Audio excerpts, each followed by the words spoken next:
नमस्कार दोस्तों, आप सुन रहे हैं द बुक एक्सप्लेनर बाय यश, जहां हम लाते हैं फेमस किताबें जिनकी सीख आपकी सोच बदल दे। चलिए शुरू करते हैं। हजारों साल पुरानी बुद्ध की शिक्षाएं और 100 साल पुराना मार्क्सवाद। कौन आज की दुनिया को बेहतर समझता है? एक ने दुनिया को वर्गों में बांटा, दूसरे ने मन को मुक्त किया। असली आजादी किससे आती है? मानव इतिहास में दो विचार ऐसे हैं जिन्होंने दुनिया के सामाजिक ढांचे, आर्थिक सोच और नैतिक मूल्यों को गहराई से प्रभावित किया। आप लोग इस चैनल पर नए हैं तो सब्सक्राइब कर लें ताकि आने वाले वीडियो आप तक सबसे पहले पहुंचे। तो जानते हैं बुद्ध का धम्म और मार्क्स का साम्यवाद। दोनों का उद्देश्य एक ही था, मनुष्य को शोषण, अन्याय और असमानता से मुक्ति दिलाना। लेकिन दोनों के रास्ते अलग थे। बुद्ध अहिंसा, करुणा, नैतिक परिवर्तन और मन की शुद्धि के मार्ग पर चलते हैं। मार्क्स आर्थिक ढांचे को बदलकर समाज को समानता की ओर ले जाना चाहते हैं, even by force if needed. Dot या अंबेडकर इस पुस्तक में दोनों का तुलनात्मक अध्ययन करते हैं और यह जांचते हैं कि मनुष्य के लिए कौन सा मार्ग अधिक मानवीय, स्थायी और यथार्थवादी है। शोषण की समस्या बुद्ध और मार्क्स का समान लक्ष्य। डॉ अंबेडकर कहते हैं कि मानव समाज की सबसे बड़ी समस्या है असमानता और शोषण, जो 3 प्रकार का होता है। 1. आर्थिक शोषण, गरीब अमीर के अधीन रहते हैं। 2. सामाजिक शोषण, जाति, वर्ग, वर्ण, नस्ल आदि के आधार पर लोग बढ़ जाते हैं। 3. मानसिक शोषण, भय, धार्मिक भ्रम, अज्ञान और सामाजिक मान्यताओं के कारण मनुष्य अपनी वास्तविक क्षमता को नहीं पहचान पाता। बुद्ध और मार्क्स दोनों इस बात को समझते थे कि जब तक मनुष्य को शोषण से मुक्ति नहीं मिलेगी, तब तक मानवता खुशहाल नहीं हो सकती। समाज की संरचना पर बुद्ध का दृष्टिकोण, बुद्ध का मानवीय दर्शन। बुद्ध कहते हैं कि संसार दुखों से भरा है। दुख का मूल कारण है तृष्णा, लोभ और अज्ञान। जब तक मनुष्य अपने मन को नहीं बदलता, समाज नहीं बदल सकता। यह मूलतः नैतिक मानसिक क्रांति का मार्ग है। वर्ण व्यवस्था व जाति पर बुद्ध की स्पष्ट राय। बुद्ध ने कहा, कोई जाति श्रेष्ठ नहीं, मनुष्य को उसके कर्म श्रेष्ठ बनाते हैं। भिक्षु संघ में सभी जातियों के लोगों को समान स्थान मिला। भारत में यह एक क्रांतिकारी सामाजिक सुधार था। व्यक्तिगत परिवर्तन के माध्यम से सामाजिक परिवर्तन। बुद्ध मानते थे कि समाज तभी बदलता है जब व्यक्ति अपने भीतर से लोभ हटाए, दूसरों के प्रति करुणा विकसित करे, हिंसा का त्याग करे, समानता के सिद्धांतों को समझे। उनका मानना था कि मन पर नियंत्रण ही मनुष्य को मुक्ति देता है। समाज पर मार्क्स का दृष्टिकोण। 1. मार्क्स का ऐतिहासिक भौतिकवाद। मार्क्स के अनुसार समाज का आधार आर्थिक ढांचा है, बाकी सब धर्म, संस्कृति, कानून आर्थिक ढांचे के ऊपर बने हैं। इसलिए समाज बदलने का तरीका है आर्थिक ढांचा बदलो। 2. वर्ग संघर्ष का सिद्धांत। मार्क्स कहते हैं इतिहास में हमेशा 2 वर्ग रहे, शोषक और शोषित। यह संघर्ष ही मानव इतिहास को आगे बढ़ाता है। 3. आर्थिक क्रांति और साम्यवाद का मार्ग। मार्क्स का समाधान था निजी संपत्ति का अंत, उत्पादन के साधन राज्य के हाथ में, वर्गहीन समाज की स्थापना, हिंसक क्रांति जरूरी यदि शोषक वर्ग विरोध करे।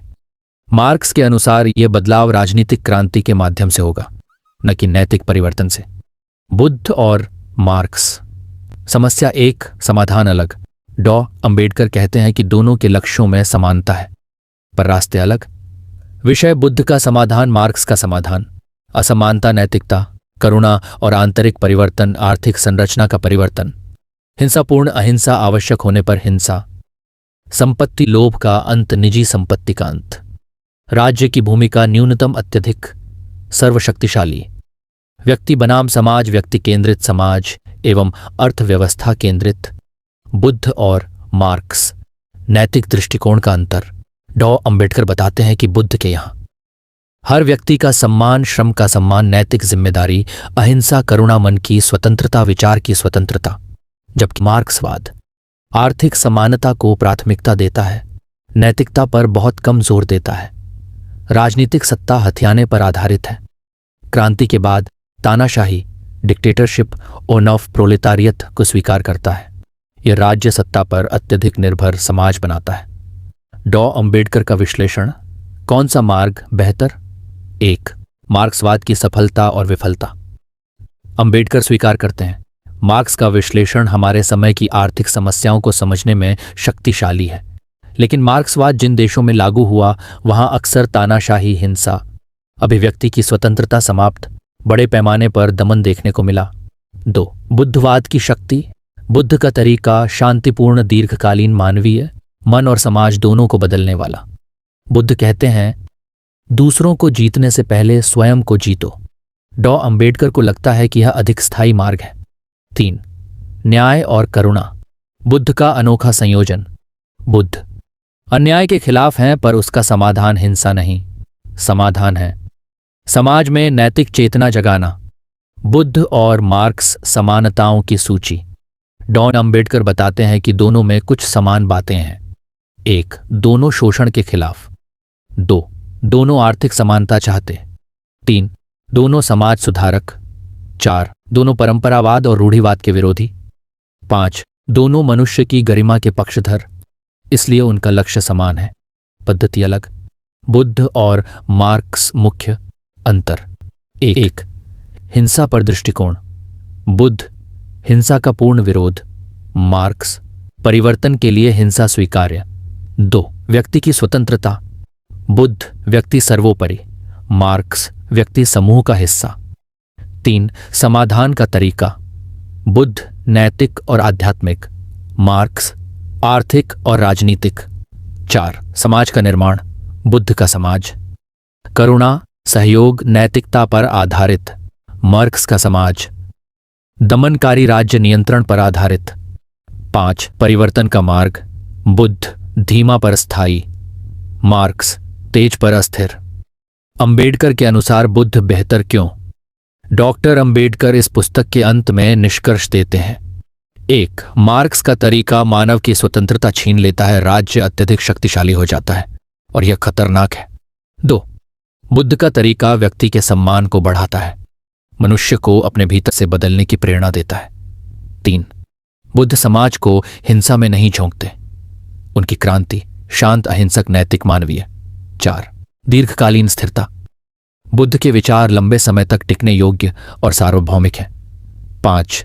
नैतिक आधार। किसी भी सामाजिक परिवर्तन का आधार नैतिकता होनी चाहिए, यह बात मार्क्सवाद में नहीं है। आधुनिक दुनिया में बुद्ध और मार्क्स प्रासंगिकता। डॉ अंबेडकर कहते हैं कि आज के समय में आर्थिक असमानता बढ़ रही है, समाज में हिंसा, लालच और विभाजन बढ़ रहा है। ऐसे में केवल आर्थिक क्रांति से समस्या हल नहीं होगी। समाधान तभी आएगा जब मनुष्य नैतिक हो, करुणा रखे, लोभ त्यागे, समानता को सम्मान दे, सत्ता नहीं मानवता मजबूत हो। और यह मार्ग बुद्ध का है। मार्क्स का लक्ष्य महान है, पर उसका मार्ग विनाशकारी है। बुद्ध का लक्ष्य भी वही है, पर उसका मार्ग शांतिपूर्ण और मानवीय है। इसलिए मानवता के लिए बुद्ध का मार्ग अधिक श्रेष्ठ है। बुद्ध का धर्म शांतिपूर्ण सामाजिक क्रांति का मार्ग देता है, जो न केवल समाज को बदलता है बल्कि मनुष्य के मन को भी बदलता है। सामाजिक न्याय की अवधारणा। बुद्ध और मार्क्स का गहरा अंतर। सामाजिक न्याय किसी भी समाज का मूल आधार है, लेकिन इसे हासिल करने का तरीका दोनों दार्शनिकों में पूर्णतः भिन्न है। 1. मार्क्स का सामाजिक न्याय। मार्क्स के अनुसार सामाजिक न्याय आर्थिक समानता पर आधारित है। इसका मतलब धन और संसाधनों का समान वितरण, उत्पादन के साधनों का सामूहिक स्वामित्व, निजी संपत्ति का अंत वर्गों का उन्मूलन। मार्क्स का मानना था कि जब तक आर्थिक ढांचा नहीं बदलेगा, न्याय कभी नहीं मिल सकता। इसीलिए वह राजनीतिक क्रांति को आवश्यक मानते हैं। 2. बुद्ध का सामाजिक न्याय। बुद्ध सामाजिक न्याय को 2 स्तरों पर देखते थे। व्यक्तिगत स्तर, मानव को लोभ और अहंकार से मुक्त होना चाहिए, नैतिकता, संयम और करुणा का आचरण। सामाजिक स्तर, जाति का खंडन, समान मानव गरिमा, किसी प्रकार का दमन स्वीकार नहीं, समुदाय आधारित जीवन। बुद्ध संपत्ति के वितरण पर जोर नहीं देते, बल्कि मानसिक नैतिक सुधार को प्राथमिकता देते हैं। अंबेडकर लिखते हैं कि बुद्ध का न्याय नैतिक क्रांति पर आधारित है, जबकि मार्क्स का राजनीतिक आर्थिक क्रांति पर। बुद्ध का मध्य मार्ग बनाम मार्क्स का कट्टर संघर्ष सिद्धांत। 1. बुद्ध का मध्य मार्ग। बुद्ध जीवन में संतुलन की बात करते हैं। यह न तो अतिशय विलास है, न अत्यधिक कष्ट। मध्य मार्ग संतुलित जीवन, संयम, मन की शुद्धि, मानसिक शांति, धीरे धीरे परिवर्तन। बुद्ध कहते हैं कि मानसिक संतुलन के बिना समाज में स्थिरता नहीं आ सकती। 2. मार्क्स का कट्टर संघर्ष सिद्धांत। मार्क्स के लिए संघर्ष आवश्यक है। शोषित वर्ग, मजदूर बनाम पूंजीपति संघर्ष के बिना सत्ता परिवर्तन असंभव, असमानता का अंत हिंसक क्रांति से होगा। संघर्ष समाज को नई दिशा देता है। अंबेडकर कहते हैं कि यह मार्ग तेज है पर विनाशकारी भी हो सकता है। स्वतंत्रता की अवधारणा, बुद्ध की व्यापकता और मार्क्स की सीमाएं। 1. बुद्ध की स्वतंत्रता। बुद्ध 3 स्तर की स्वतंत्रता की बात करते हैं। 1. मानसिक स्वतंत्रता, भय, लोभ, मोह, ईर्ष्या, हिंसा से मन की मुक्ति। 2. सामाजिक स्वतंत्रता, जाति, वर्ग, रूढ़ि, भेदभाव से मुक्ति। 3. आध्यात्मिक स्वतंत्रता, ज्ञान और करुणा के मार्ग पर चलकर दुखों से मुक्ति। यह स्वतंत्रता व्यक्ति को भीतर से मजबूत बनाती है। 2. मार्क्स की स्वतंत्रता। मार्क्स के अनुसार स्वतंत्रता आर्थिक संरचना पर निर्भर। जब निजी संपत्ति समाप्त होगी तभी वास्तविक स्वतंत्रता मिलेगी। मजदूर वर्ग की तानाशाही के बाद समाज वर्गहीन बनेगा। लेकिन यह स्वतंत्रता काफी हद तक राज्य निर्मित होती है, व्यक्तिगत नहीं। अंबेडकर कहते हैं कि मार्क्स की स्वतंत्रता बाहरी है, बुद्ध की स्वतंत्रता भीतरी। भीतरी स्वतंत्रता स्थायी होती है। राज्य की भूमिका, एक गहरी तुलना। 1. मार्क्स के यहां राज्य। मार्क्सवाद में राज्य सर्वसत्तावादी, अर्थव्यवस्था नियंत्रित करता है, वितरण नियंत्रित करता है, राजनीतिक शक्ति को केंद्रीकृत करता है, विचारों पर नियंत्रण भी हो सकता है। इस मॉडल से सोवियत रूस, चीन जैसे देशों में एक पार्टी शासन पैदा हुआ। 2.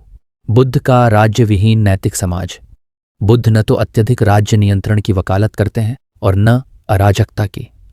उनका मॉडल है न्यूनतम राज्य, अधिकतम नैतिकता, सामाजिक सहयोग, सामुदायिक जीवन, अनुशासन, स्वयं स्फूर्त। बुद्ध कहते हैं कि जब मनुष्य नैतिक हो जाता है तब राज्य का बोझ कम हो जाता है। क्रांति का तरीका, बुद्ध की नैतिक क्रांति बनाम मार्क्स की राजनीतिक क्रांति। 1. बुद्ध की क्रांति, अहिंसक, नैतिक, शांतिपूर्ण, धीरे परिवर्तित करने वाली, व्यक्ति और समाज दोनों को बदलने वाली। बुद्ध ने हजारों लोगों की मानसिकता बदली, जिसके कारण उनके समय में बड़े सामाजिक परिवर्तन हुए। 2. मार्क्स की क्रांति, तेज, हिंसक, आर्थिक ढांचे को तोड़ने पर केंद्रित, सत्ता परिवर्तन का साधन, सामाजिक स्थिरता को जोखिम। अंबेडकर कहते हैं कि हिंसा से आए बदलाव टिकाऊ नहीं होते। बुद्ध और मार्क्स की शिक्षण शैली, मानव मनोविज्ञान की समझ। 1. बुद्ध मन को समझते थे। बुद्ध मानव मन के गहरे स्तर को जानते थे। वे समझते थे मन भय से कैसे नियंत्रित होता है, इच्छाएं कैसे जन्म लेती हैं, क्रोध कैसे बढ़ता है, मनुष्य कैसे अपने ही विचारों का दास बनता है। उनका तरीका था ध्यान और प्रज्ञा के माध्यम से मनुष्य को भीतर से बदलना। 2. मार्क्स समाज को समझते थे। मार्क्स समाज की बाहरी संरचना, अर्थव्यवस्था, उद्योग, वर्गीन का विश्लेषण करते थे। वे मन की भूमिका बहुत कम मानते थे, इसलिए उनके समाधान ज्यादातर बाहरी हैं। करुणा का सिद्धांत, बुद्ध की क्रांति का हृदय। बुद्ध का पूरा दर्शन करुणा पर आधारित है। करुणा, किसी के दुख को महसूस करना, उसे दूर करने की इच्छा, बिना स्वार्थ मदद करना। बुद्ध कहते हैं कि करुणा के बिना समाज कभी समान नहीं हो सकता। अंबेडकर लिखते हैं करुणा सामाजिक क्रांति को मानवीय बनाती है। मार्क्सवाद करुणा को केंद्रीय स्थान नहीं देता, वह आर्थिक न्याय को महत्व देता है। श्रम का सम्मान, दोनों का साझा दर्शन। बुद्ध और मार्क्स दोनों श्रम को सम्मान देते हैं, लेकिन कारण अलग है। 1. बुद्ध कहते हैं श्रम मनुष्य को पवित्र करता है। सही जीविका, सम्यक आजीविका जीवन का मूल है। भिक्षु हो या गृहस्थ, श्रम आवश्यक, यह एक नैतिक सिद्धांत है। 2. मार्क्स कहते हैं मजदूर वर्ग ही समाज चलाता है। उत्पादन का स्रोत मजदूर, पूरा आर्थिक ढांचा मजदूर पर टिका, यह आर्थिक सिद्धांत है। दोनों श्रम को मुख्य मानते हैं, पर दृष्टिकोण अलग है। पूंजी और संपत्ति, बुद्ध का त्याग बनाम मार्क्स का नियंत्रण। 1. बुद्ध का दृष्टिकोण, संपत्ति समस्या नहीं है, लोभ समस्या है। बुद्ध कहते हैं संपत्ति का न्यायपूर्ण उपयोग करो, संपत्ति पर निर्भर मत बनो, उसे साझा करो, अत्यधिक संग्रह मत करो। यह मानसिक शुद्धि पर आधारित मॉडल है। 2. मार्क्स का दृष्टिकोण, निजी संपत्ति असमानता की जड़ है, निजी संपत्ति को समाप्त किया जाए। पूंजी पर सामूहिक स्वामित्व हो। यह संरचनात्मक परिवर्तन पर आधारित मॉडल है। अंबेडकर कहते हैं, बुद्ध का तरीका दिल बदलता है, मार्क्स का तरीका ढांचा। अनुशासन और स्वतंत्रता, बुद्ध का संतुलन, मार्क्स की कठोरता। एक, बुद्ध का अनुशासन, स्वयं स्फूर्त, ध्यान आधारित, नैतिक, करुणामूलक। व्यक्ति खुद को नियंत्रित करता है क्योंकि उसने रास्ते को समझा है। 2, मार्क्स का अनुशासन, राज्य द्वारा नियंत्रित, सख्त, दमनकारी भी हो सकता है। सामूहिक हित के नाम पर व्यक्तिगत अधिकार सीमित। यह अनुशासन बाहरी है।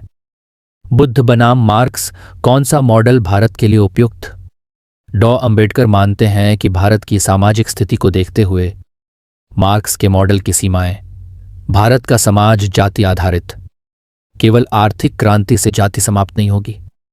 भारत में साम्यवाद लागू करने से सांस्कृतिक संघर्ष होगा। हिंसा से सामाजिक ताना बाना टूट सकता है। बुद्ध का मॉडल भारत के लिए प्राकृतिक है। बुद्ध भारत की मिट्टी से निकले। उनका दर्शन भारतीय समाज की वास्तविकता को समझता है। जाति का खंडन पहले से ही बुद्धवाद का मूल, अहिंसा, भारत की ऐतिहासिक विरासत, नैतिकता आधारित सुधार भारतीय मन में गहरा असर करता है। इसलिए अंबेडकर बुद्ध को भारत के लिए अधिक उपयुक्त मानते हैं। आधुनिक दुनिया में दोनों की उपयोगिता। आज बुद्ध की आवश्यकता क्यों? असहिष्णुता बढ़ रही, तनाव, चिंता, अवसाद बढ़ रहा, हिंसा और संघर्ष बढ़ रहे, उपभोक्तावाद मानवता खो रहा, लोग मन की शांति खो चुके। अंबेडकर को लगता था कि भारत की समस्या गहरी है। जाति मन में है, केवल अर्थनीति में नहीं। अंबेडकर का निर्णय। डॉ अंबेडकर पुस्तक के अंत में साफ कहते हैं, मार्क्स का उद्देश्य अच्छा था, लेकिन उसका साधन हिंसक, कठोर और मानव विरोधी है।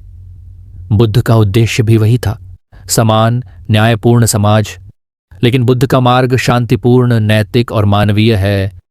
इसलिए मानवता के भविष्य के लिए बुद्ध का मार्ग श्रेष्ठ और स्थायी है। धन्यवाद।